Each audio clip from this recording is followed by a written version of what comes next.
It was a warm, midsummer night when my best friend James and I decided we should go camping in the woods behind my house. We had both just finished 10th grade and were looking for some adventure before summer really set in. The woods bordered my whole backyard and went on for miles. As kids, we used to play back there all the time, building forts and playing manhunt. We knew the closest section pretty well, but had never gone too deep. That night, armed with flashlights, snacks, and James's dad's old tent, we felt ready to explore. We waited until well after dark when my parents were asleep, then snuck out my back door. As soon as we stepped foot into the trees, the woods felt entirely different than in daylight. Our flashlights only illuminated a small circle around us. The trees cast creepy shadows. Every little sound made us jump: a snapping twig, hooting owl, leaves rustling. We walked for what felt like ages, the path dimly lit by our weak beams. The conversation eventually died out as we took in the eerie silence. This was nothing like our daytime adventures here as kids. After about half an hour, we reached a small moonlit clearing that seemed like a good campsite. James wedged his flashlight into a bush to give us some light. As we struggled to assemble the tent, I started to question our plan. Were we really going to sleep out here all night in the pitch blackness?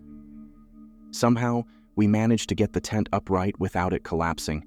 We settled onto our sleeping bags inside, feeling relieved. But soon that feeling faded back to unease. Every little forest sound seemed amplified. After a while, we started hearing footsteps crunching leaves, steadily approaching our campsite. We froze, exchanging panicked looks. James grabbed the flashlight and shone it towards the sounds, but the person was just out of sight. The footsteps kept coming closer until they stopped alarmingly close to our tent. We could hear faint breathing.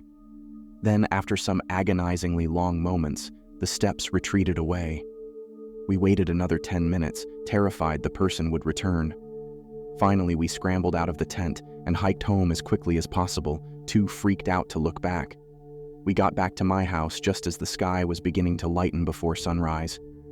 We didn't sleep at all that night, just stayed up talking about how eerie the woods had been and speculating on who that person was and what they wanted. Needless to say, we didn't attempt camping again after that. The memory of that encounter left us too shaken. The woods sure can be a scary place at night.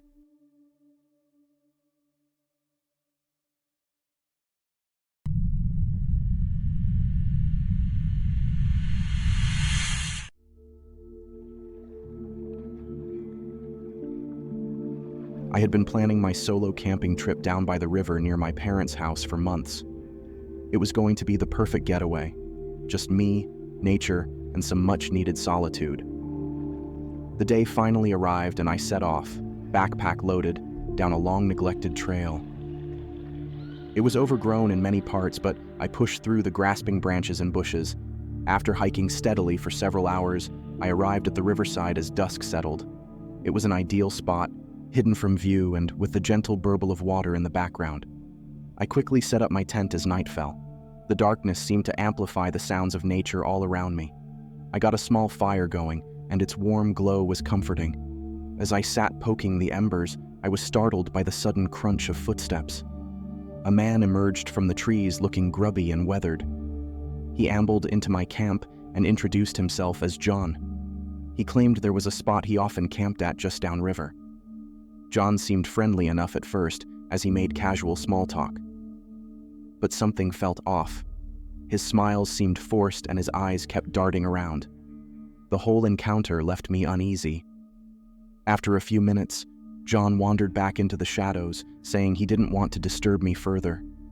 I hardly slept that night, thoughts of the strange man keeping me awake. At dawn, I decided to do some exploring. Hiking along the river, I searched for any sign of John's campsite, but found nothing. By the time I returned, the sun was setting. To my shock, John was sat next to the ashes of my fire. He stood and beckoned me to follow him, saying he had found something interesting along the bank. I refused, a deep sense of dread washing over me. John's friendly facade melted away, his eyes flashing dangerously. As he turned to leave, I glimpsed a revolver shoved into his waistband. My heart froze in terror as I realized John had likely been stalking me, patiently biding his time.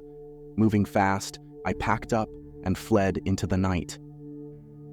The image of his cold smile is seared into my mind. Who knows how long he had been tracking me, or what sinister motive was hidden behind those dead eyes. I'm certain that if I had stayed another night, I would have never left that riverbank alive.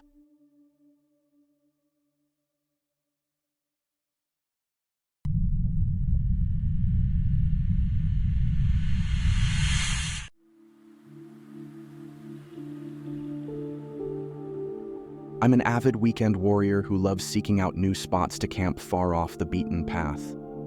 Getting away from civilization and immersing myself in nature is my idea of the perfect mini vacation. Last April, I came across a blog post describing a remote lake tucked deep in the woods, about 5 hours hike from the nearest road. With no official trails leading to it, I knew this would be the perfect secluded campsite. I could spend a few days alone at this untouched spot, taking in the beauty and serenity of the wilderness without running into hordes of other backpackers. I mapped out my route using the vague details provided and set off early Saturday morning with enough gear to camp for 3 nights. The first several hours of the hike were peaceful and scenic. As the terrain became more rugged, ascending a low mountain, I eventually lost the informal path I had been following. But using my compass and tracking skills, I continued steadily onward, confident in the direction. Late in the afternoon, I was carefully making my way down a steep, rocky section when some movement caught my eye. Across the ravine on the next slope over, I saw a dark figure rushing quickly between the trees. It happened so fast I couldn't get a good look, but it definitely seemed human-shaped and out of place. I called out, but got no response. I scanned the area thoroughly, but saw no further sign of anyone. How odd to run into someone way out here, I thought. I chalked it up to a day hiker and continued on, but felt slightly unsettled. Arriving at the massive lake as the sun was getting low, I was amazed by its pristine beauty. I quickly set up my tent just inside the tree line and got ready to settle in for the night. As I was preparing my freeze-dried dinner, I glanced across the lake and noticed a figure wandering slowly along the far shore. Definitely a person, though I couldn't tell if it was a man or woman at this distance. I expected them to be headed to their own campsite on that side, but to my surprise, they abruptly turned and walked back into the woods out of sight. I ate quickly, anticipation mounting. Who was this person camping at the same remote lake I had worked so hard to find? It seemed unlikely to just be happenstance. As darkness fell, I resisted starting a campfire, not wanting to draw any attention. I couldn't shake the feeling that I was being watched, though I told myself I was letting my imagination run wild. Still, I double-checked the locks on my beer canister and returned to my tent earlier than usual. Laying in the inky blackness, I listened intently for any sounds of activity around me. Sometime deep in the night, I heard faint crackling footsteps. I sat bolt upright, adrenaline coursing through my veins. I was convinced they were right outside my tent. But peering out with my flashlight, I saw nothing but the swaying trees.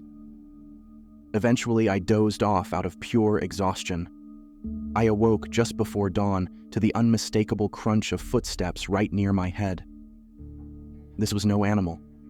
It was clearly the measured stride of a human treading lightly.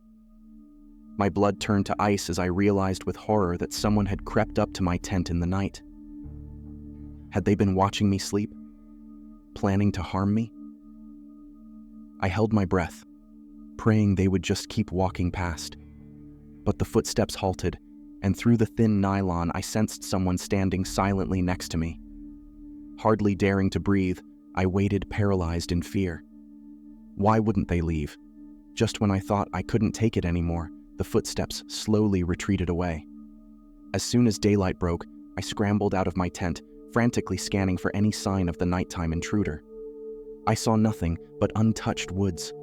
I tore down camp in record time and set off hiking back, constantly glancing over my shoulder. The whole way I couldn't escape the dreadful feeling I was being followed.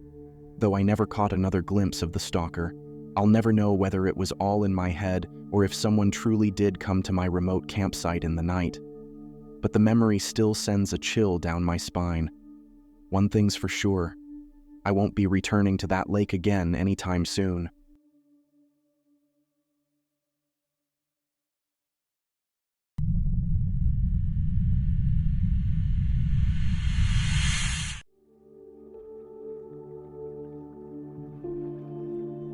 Every summer when I was a kid, my family would embark on an annual camping trip to the lush green forests of Washington state. We lived in the barren deserts of Arizona, so those trips were the highlight of my year. I'd spend months counting down the days, eager to see real trees and swim in cold mountain lakes. The main reason I loved those trips so much was spending time with my favorite cousin, Luis. Even though we only saw each other a few times a year, we were inseparable. Luis was a year older than me, and like the big brother I never had. We shared a special bond and would play for hours, lost in our own imaginary worlds. Our favorite game was Bandit, a version of cops and robbers. We'd take turns being the cop chasing the robber or bandit through the woods surrounding the campground. One day, during an intense game of Bandit, we strayed much farther from our campsite than usual. I sprinted as fast as I could while Luis pursued me with a big stick, both of us laughing hysterically. After some time, I came to an abrupt stop in front of an old dilapidated trailer sitting alone in a small clearing. Luis caught up moments later, doubled over and out of breath. As we examined the decrepit trailer, an uncomfortable feeling settled over us. Something felt off. We couldn't explain why, but we both sensed it wasn't safe to linger there. Without discussing it, we headed back in the direction we came from. We walked and walked, but nothing looked familiar. The forest seemed to swallow us. Panic started rising in my chest. And then, in the distance, we spotted a couple slowly headed our way. Relief washed over me at the prospect of being saved, but as they approached, my relief turned to dread. The woman had a huge, forced smile and dressed in dirty, tattered clothes. The man lagged behind, his face blank and chilling. Their shopping cart was filled with rusty scrap metal and garbage. The woman greeted us eagerly, asking our names and if we were lost. Her voice dripped with fake sweetness. My instincts were screaming to run, but my legs stayed frozen. She said they'd be happy to help us find our way back after stopping at their campsite. She promised we could have s'mores and grasped both our hands, her gnarled fingers squeezing painfully tight. Luis and I exchanged terrified glances as she led us further into the trees, her pace quickening. Then, I heard my name being called faintly in the distance. It was my sister. Without thinking, I shrieked her name. The woman immediately released my hand, and Luis and I sprinted toward my sister's voice. My parents were relieved but didn't seem concerned about the couple that claimed to be helping us. Luis and I were too shaken and embarrassed to tell them what really happened. It wasn't until years later that Luis and I realized the couple likely had sinister intentions. Maybe they wanted to sell us, or worse. We were just helpless kids, lucky to escape whatever nightmare almost found us that day. Now, as adults with our own kids, Luis and I are hyper-vigilant about their safety. We know real monsters walk among us, disguised as friendly strangers. I'll never let my kids out of sight in the forest again.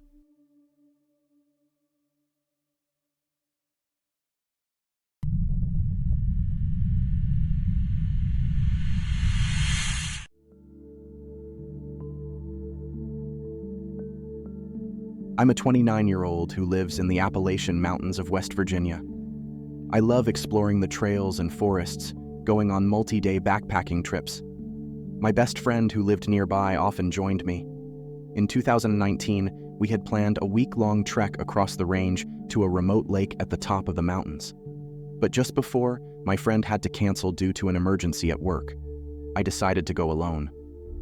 That Monday, I drove to the trailhead, then started navigating using my map and compass. These backcountry trails have no set paths, so you have to use landmarks to find your way.